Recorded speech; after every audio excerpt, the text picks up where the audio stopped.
Life में पहली बार on time जो है, जो मैंने कैलकुलेशन की थी उस कैलकुलेशन के हिसाब से मैंने सारा पार्ट तेरा कवर करा दिया है। ठीक है, एक बात तेरे को समझनी पड़ेगी, अभी मैं क्लास छोड़ नहीं रहा हूँ, अभी आधा घंटा और खींचूंगा, अभी एडवांस सेशन बाकी है, अभी पीवाईक्यू सेशन बाकी है। ठीक है, मैं बस तुम्हें कुछ होमवर्क दूंगा, ज्यादा क्लास नहीं खींचूंगा। ठीक, लेकिन एक बात तुझे समझनी पड़ेगी, देख पढ़ने के लिए काइनेमेटिक्स में बहुत सारी चीजें हैं। ठीक है, पढ़ने के लिए काइनेमेटिक्स में बहुत सारी चीजें हैं, लेकिन बात एक इंपॉर्टेंट क्या है। ठीक, मैं सबको अगर रिवाइज करा दूं, देख स्टार्टिंग में हमने पढ़ी distance, displacement, average velocity, average acceleration, instantaneous velocity, instantaneous acceleration. ये टाइम खाता है, 1 घंटा 1.5 घंटा खाता ही है अगर तुम तमीज से पढ़ोगे। फिर हमने पढ़ा भाई साहब ग्राफ बहुत इंपॉर्टेंट था, मैं सारे ग्राफ को रिवाइज करा देता हूं। एक्सटी ग्राफ का स्लोप वेलोसिटी देगा, बीटी ग्राफ का स्लोप एक्सेलरेशन देगा, एटी ग्राफ का स्लोप कुछ नहीं देगा, कद्दू देगा।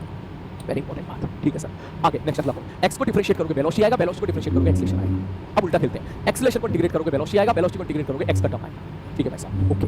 अगला ग्राफ के साथ खेलते हैं सर, एटी ग्राफ का एरिया वेलोसिटी नहीं देगा, एटी ग्राफ का एरिया देगा चेंज इन वेलोसिटी। ठीक है सर, बीटी ग्राफ का एरिया देगा डिस्प्लेसमेंट। बीटी ग्राफ अगर बना दिया, ऊपर वाला एरिया पॉजिटिव मानेंगे, नीचे वाला एरिया नेगेटिव मानेंगे, तो बीटी ग्राफ के एरिया में ऊपर वाला एरिया माइनस नीचे वाला एरिया, ये आपको देगा डिस्प्लेसमेंट। इसको टाइम से डिवाइड कर दोगे, एवरेज वेलोसिटी आ जाएगी।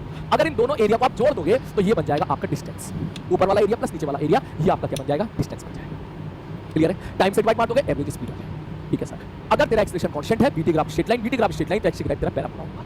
ठीक है सर, उसके बाद हम लोगों ने भर भर के सवाल किए, क्योंकि ग्राफ बहुत इंपॉर्टेंट है, फिजिक्स के पॉइंट ऑफ व्यू से इंपॉर्टेंट है। तो प्लीज आप ये ना समझिए कि ग्राफ में इतना समय क्यों दिया सर आपने, मैंने जानबूझ के समय दिया ग्राफ में, मैंने ग्राफ में एक्स्ट्रा 1 से 1.5 घंटा दिया है ताकि आप सीखो, एटलीस्ट ये तो सीखो ना कि स्लोप क्या होता है, कब एरिया लेना होता है। देख मैं एक बात तुझे बता देता हूं, पूरी फिजिक्स में ग्राफ का जो भी सवाल आ जाए वो तेरे 3 तरीके से टूट जाता है। 99% पॉसिबिलिटी है कि 2 तरीके से टूट जाएगा, जिसमें एक तरीका होता है स्लोप, एक तरीका होता है एरिया। जब भी कोई ग्राफ का सवाल आए तो देखना कि भाई उसका एरिया क्या देगा, integration of y dx is the area.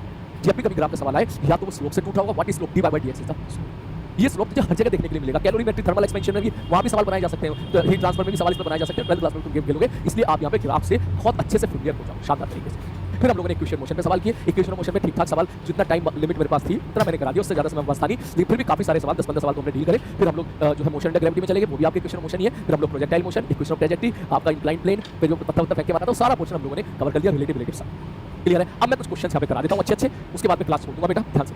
कुछ बच्चे जैसे कह रहे होंगे कि सर जो है पीवाईक्यू वगैरह बता दो, पीवाईक्यू ठीक है, तो अब तो ये सवाल तो कर ही लेगा, देखिए वाला देख ले, बोर्ड है, मूव कर रही है, 5 मीटर पड़ती है, ये सब तुम्हारा होमवर्क है। ठीक है, ये सब आराम से सुकून से होमवर्क करना, पीडीएफ में लगा दूंगा। जैसे सवाल देख, ये बिना पेन चलाए तो कर लेगा, ये आपकी शीट के सवाल है। Velocity of the ball with respect to the river is 10। ठीक है भाई साहब, इधर वेलोसिटी 10, ठीक है सर 10 है। पॉइंट है स्टीयरिंग इन द डायरेक्शन, अभी तो करा था यार 37 है, मैं नहीं कर रहा इसको सिंपल सवाल है, ये मैं नहीं कर रहा भाई। ठीक है, चल आगे करते हैं। अब जैसे सवाल देख, पैराग्राफ देख, जी एडवांस के लिए अच्छा है।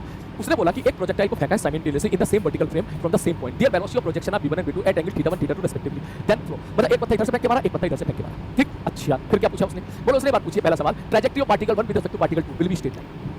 ठीक है भाई, ये आप लोगों ने देख लिया, स्ट्रेट लाइन होगा। ठीक, उसी प्रकार से अगला क्वेश्चन, उसने बोला कि सर v1 cos θ1 और v2 cos θ2 अगर दोनों बराबर हो गए तो क्या होगा, मतलब दोनों की हॉरिजॉन्टल वेलोसिटी बराबर होगी, तो हॉरिजॉन्टल में कोई मोशन दिखेगा नहीं, वर्टिकल मोशन दिखाई देगा। उसने पूछा इनकरेक्ट स्टेटमेंट, तो आराम से कर, one particle will remains exactly below the above in the other particle. I think अब तो सवाल को कर सकता है सुकून से। तू देख कैसा समझ, हॉरिजॉन्टल वेलोसिटी दोनों की 0 होगी, रिलेटिव वेलोसिटी हॉरिजॉन्टल में 0 सेम, देख दोनों की हॉरिजॉन्टल में वेलोसिटी सेम है, हॉरिजॉन्टल वेलोसिटी सेम हो गई है, इसका मतलब दोनों पार्टिकल की एक्स में रिलेटिव वेलोसिटी 0 हो गई है। एक्स में कोई मोशन दिखाई नहीं देगा, उसको दिखाई देगा तो केवल वाई में दिखाई देगा। ठीक है, इसके बाद तू लैंग्वेज को क्रैक करना, ये तेरा मैं होमवर्क दे रहा हूं, सारे क्वेश्चंस मैं पीडीएफ के लगा दूंगा, यहां पर बढ़िया तरीके से सॉल्व करना। ठीक है, मैं अब एक बार पीवाईक्यू की तरफ आ जाता हूं। ठीक है, अब तू खुद देख पीवाईक्यू देख, बता होमवर्क लल्लू सवाल, कह रहा बी तक पहुंचना है, वहां तक पहुंचना है, तो बता दो किस डायरेक्शन में वो ठहरे। ठीक है, ये सवाल बेसिकली ये है, ध्यान से देख, ये जेएमएस का पीवाईक्यू है। Swimmer want to cross the river from point to point B, line AB makes angle 30 degree with the flow of the river. इसका मतलब लाइन एबी ने ये एंगल 30 डिग्री बनाया, बंदा ए से बी जाना चाहता है। ठीक है भाई, सब जाना चाहता है। ठीक, उसने क्या बोला है, उसने बोला है magnitude of the swimmer is same as that of the river. अरे भैया, ये अगर यू से है तो वो भी यू से जाना चाह रहा है। मतलब अगर मैं कह दूं कि ये इनके बीच का जो सेपरेशन है, रिवर की विड्थ, अगर मैं कह दूं कि भाई साहब रिवर की विड्थ अगर डी है, ठीक, तो तू बड़े आराम से बोल सकता है, अगर मैं इस पर लाइन खींचूं तो सर ए से बंदा बी जाना चाहता है, सर ये डी है, ये मान लो एक्स है, जिसको मैं ड्रिफ्ट कह रहा हूं, बंदे को ए से बी जाना है, किस एंगल पे जाए, मतलब भाड़ में जाए, एंगल पे एंगल। तू एक काम कर, तूने इसको थीटा पे भेज दे, इसको थीटा पे भेज दे। अगर ये थीटा पे जाना है, उसको यहां पहुंचना है, तो तू बड़े आराम से यहां पे बोल सकता है सर बी cos थीटा इसको आगे लेके जाएगा, बी sin थीटा इसको इधर लेके जाएगा, ये बी है तो ये भी बी है। तो एक इक्वेशन तू इधर से लिखेगा, क्या बोले कितना टाइम लगेगा, बोले टाइम लगेगा d बटे b sin थीटा। मैंने कहा चल ठीक है, d बटे b sin थीटा टाइम लगेगा। ओके, नेक्स्ट आगे बढ़ते हैं। मतलब ये बताइए ये आगे कितनी वेलोसिटी होगी, बोले सर आगे वेलोसिटी होगी v cos थीटा। रिवर के अनुसार b cos थीटा, रिवर खुद b से बह रही है तो b plus b cos theta, कोई जोड़ा ताली वाली काम।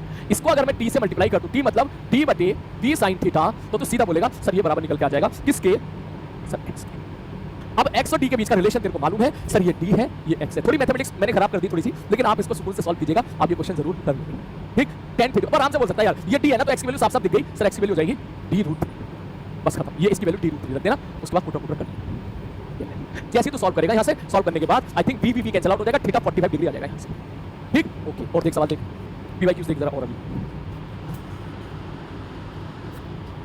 ये देख, ठीक है, जल्दी से सवाल ट्राई कर। मैं 1 मिनट अभी आया, बस 1 मिनट मैं भी आया, 1 मिनट ओनली।